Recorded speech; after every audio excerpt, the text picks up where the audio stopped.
մենք նրան եթե գնահատում ենք կոնկրետ հայոց պատմության տեսանկյունից, պետք է նրա հենց ազգային գործունեությունը փորձել գնահատել, նա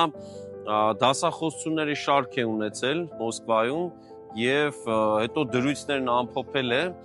եւ հրատարակել Մշակ թերթում,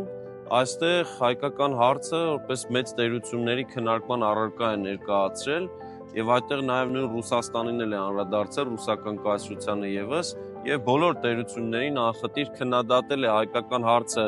շահարկելու համար եւ նրա մոտեցումը իհարկե խորհրդային տարիների հրատարակություններում արդեն խորհրդային միության ժամանակաշրջանում շեշտը դրել են դրա վրա, որ նա իմպերիալիզմի, չգիտեմ, քննադատ, բայց եթե մենք այսօրվա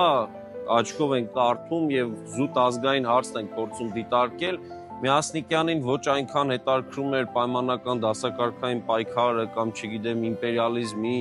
գաղութային ինչ-որ բանի ռեժիմի դեմ պայքարի խնդիր, այլ կոնկրետ արևմտահայության ճակատագրի հարցը, իսկ Նախագծի գլխավոր գործընկերն է Converse բանկը, ֆինանսական աշխարհի ձեր հուսալի գործընկերը։